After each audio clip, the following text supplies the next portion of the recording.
नमस्कार साथियों, स्वागत है आपका power point coaching classes Sikar Rajasthan में। दोस्तों, आज हो गया 12 जनवरी और चलिए फटाफट से जानते हैं आज के करंट अफेयर के बारे में। जी हाँ दोस्तों, मैं हूं Ajay Bhatnagar, IAS officer 2016 batch है। आज का पहला प्रश्न है, भारत ने गणतंत्र दिवस पर किस देश के राष्ट्रपति को मुख्य अतिथि के रूप में आने का न्योता दिया है। यानी अभी 26 जनवरी को गणतंत्र दिवस मनाया जाएगा, तो उस मौके पर भारत के मुख्य अतिथि कौन होंगे, यानी कौन से देश के राष्ट्रपति भारत के मुख्य अतिथि होंगे। तो इसका ए ऑप्शन सही होगा, सूरीनाम। सूरीनाम के राष्ट्रपति गणतंत्र दिवस पर भारत के मुख्य अतिथि होंगे। चलिए इनके बारे में विस्तार से जानते हैं कि सूरीनाम गणराज्य के राष्ट्रपति चंद्रिका प्रसाद संतोखी 26 जनवरी 2021 को भारत के गणतंत्र दिवस परेड में मुख्य अतिथि होंगे। और ब्रिटेन के प्रधानमंत्री बोरिस जॉनसन गणतंत्र दिवस के परेड में बतौर मुख्य अतिथि शामिल होने वाले थे, लेकिन ब्रिटेन में कोरोना वायरस के नए स्ट्रेन के बढ़ते प्रकोप के चलते उन्होंने अपनी भारत यात्रा रद्द कर दी थी।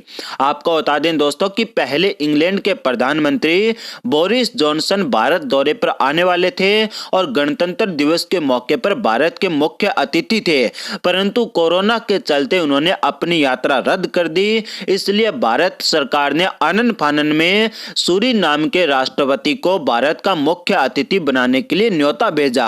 आपको बता दें दोस्तों कि इसके बाद सरकार की ओर से सूरीनाम के राष्ट्रपति को न्योता दिया गया, जिसे उन्होंने स्वीकार कर लिया है। सूरीनाम दक्षिणी अमेरिका का एक छोटा सा देश है, जिनकी जनसंख्या लगभग 6 लाख के करीब है, यानी बहुत ही छोटा सा देश है। आज का अगला प्रश्न है, विश्व हिंदी दिवस निम्न में से किस दिन मनाया जाता है। तो विश्व हिंदी दिवस मनाया जाता है 10 जनवरी को, यानी इसका डी ऑप्शन सही होगा। चलिए विस्तार से बात करते हैं कि विश्व हिंदी दिवस प्रत्येक साल 10 जनवरी को मनाया जाता है। यह दिन भारतीयों के लिए बेहद खास होता है और इसका उद्देश्य विश्व भर में हिंदी के प्रचार प्रसार के लिए अनुकूल माहौल तैयार करना और हिंदी को विश्व के प्रचलित भाषा के रूप में प्रस्तुत करना। और सबसे पहला विश्व हिंदी सम्मेलन 10 जनवरी 1975 को आयोजित किया गया था नागपुर में। यानी विश्व हिंदी दिवस क्यों मनाया जाता है? विश्व हिंदी दिवस मनाने का उद्देश्य यही है कि पूरी दुनिया के अंदर हिंदी का प्रचार प्रसार करना और पूरी दुनिया में हिंदी भाषा को एक प्रचलित भाषा के रूप में, यानी सर्वमान्य या लोकप्रिय भाषा के रूप में प्रस्तुत करना। और सबसे पहला विश्व हिंदी सम्मेलन 10 जनवरी 1975 को नागपुर में हुआ था। नागपुर जो है वो महाराष्ट्र का एक शहर है और नागपुर को संतरों का शहर भी कहा जाता है, क्योंकि सबसे ज्यादा वहां पर संतरे होते हैं। और इस सम्मेलन का उद्घाटन साल 1975 में तत्कालीन प्रधानमंत्री इंदिरा गांधी ने किया था। आज का अगला प्रश्न है, निम्न में से कौन सा भारतीय बल्लेबाज ऑस्ट्रेलिया के खिलाफ सभी प्रारूपों में 100 छक्के लगाने वाला विश्व का पहला खिलाड़ी बन गया है। यानी एक ऐसा भारतीय बल्लेबाज है जिन्होंने ऑस्ट्रेलिया के खिलाफ T20, वनडे और टेस्ट क्रिकेट यानी तीनों फॉर्मेट को मिलाकर 100 से ज्यादा छक्के लगाए हैं। तो इसका सी ऑप्शन सही होगा, रोहित शर्मा। रोहित शर्मा ने यह कारनामा किया है और ये दुनिया के ऐसे पहले बल्लेबाज है। इसके बारे में जानते हैं कि भारतीय बल्लेबाज रोहित शर्मा ऑस्ट्रेलिया के खिलाफ सभी प्रारूपों में 100 छक्के लगाने वाला दुनिया का पहला खिलाड़ी बन गया है। हालांकि एक देश के खिलाफ सबसे ज्यादा छक्के लगाने के मामले में वेस्ट इंडीज के सलामी बल्लेबाज क्रिस गेल सबसे आगे हैं। उन्होंने 130 छक्के इंग्लैंड के खिलाफ लगाए हैं और क्रिस गेल और रोहित शर्मा ही ऐसे बल्लेबाज हैं जिन्होंने एक देश के खिलाफ 100 या इससे ज्यादा छक्के जड़े हैं। यानी भारत के लिए गर्व की बात है कि भारत का एकमात्र ऐसा बल्लेबाज जो दुनिया के अंदर पहले नंबर पर है, जो ऑस्ट्रेलिया के खिलाफ 100 से ज्यादा छक्के लगा चुका है। जबकि दुनिया में अगर बात करें तो क्रिस गेल के बाद रोहित शर्मा का दूसरा स्थान आता है। आज का अगला प्रश्न है, केंद्रीय औद्योगिक सुरक्षा बल यानी सेंट्रल इंडस्ट्रियल सिक्योरिटी फोर्स के 28वें महानिदेशक के रूप में किसे नियुक्त किया गया है।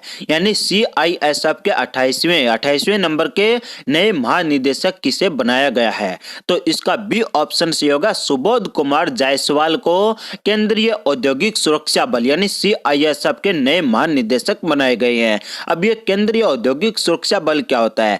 केंद्रीय औद्योगिक सुरक्षा बल भारत का एक पैरामिलिट्री है, यानी अर्धसैनिक बल है, जो भारत के जो इंडस्ट्री यानी औद्योगिक क्षेत्र है उनकी सुरक्षा में सरकार के द्वारा तैनात किए जाते हैं। आपको इसके बारे में विस्तार से बताएं कि वरिष्ठ IPS सुबोध कुमार जायसवाल ने 8 जनवरी 2021 को CGO कॉम्प्लेक्स स्थित मुख्यालय में केंद्रीय औद्योगिक सुरक्षा बल के महानिदेशक DG का पदभार ग्रहण किया है। इससे पहले वे मुंबई में पुलिस महानिदेशक के रूप में कार्यरत थे।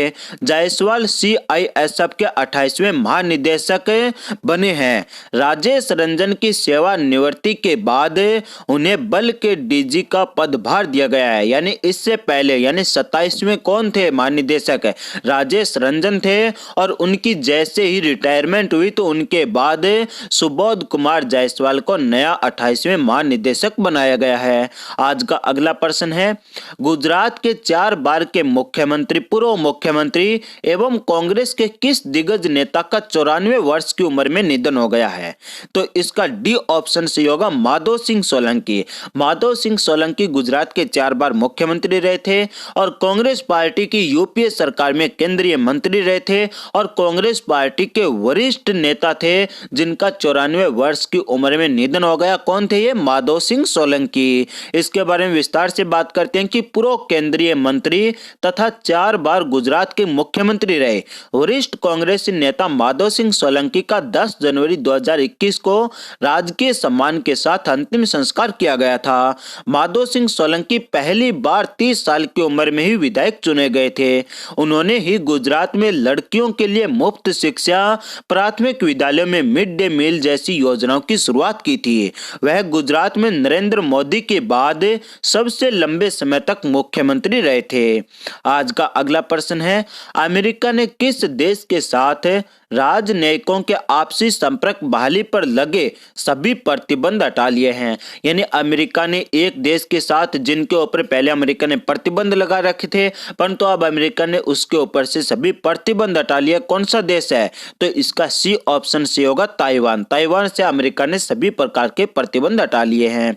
अमेरिका ने ताइवान के साथ राजनयिकों के आपसी संपर्क बहाली पर लगे सभी प्रतिबंध हटा लिए हैं और इस कदम के बाद अमेरिका के ताइवान से रिश्ते और भी ज्यादा मजबूत होंगे। आपको बता दें दोस्तों कि दरअसल चीन सरकार दावा करती रही है कि ताइवान उनका हिस्सा है और अमेरिकी विदेश मंत्री माइक पोम्पियो ने कहा कि विदेश मंत्रालय ताइवान के साथ राजनयिक स्तर पर और अन्य स्तरों पर संपर्क कायम करने पर लगे प्रतिबंधों को समाप्त कर रहा है। यानी ताइवान के ऊपर सभी प्रकार के प्रतिबंध हटा दिए हैं चीन की दवेशता के चलते। कई दशक से विदेश विभाग ने दोनों पक्षों के राजनयिक सेवा सदस्यों और अन्य अधिकारियों के बीच संपर्क पर जटिल बाध्यताएं लगा रखी थी। यानी कुल मिलाकर कहें कि प्रतिबंध लगा रखा था, परंतु अब अमेरिका ने हटा लिया है चीन को सबक सिखाने के लिए। तो दोस्तों आज का सेशन हमारा आपको कैसा लगा? अगर अच्छा लगा तो वीडियो को लाइक करें और कमेंट बॉक्स में अपनी प्रतिक्रिया जरूर दें। साथ ही दोस्तों आपको बता दें कि हमारे चैनल पर हरियाणा पुलिस के भी लाइव क्लासेस शुरू की जाएगी, तो इसके लिए आप सभी तैयार रहें हरियाणा GK के लिए।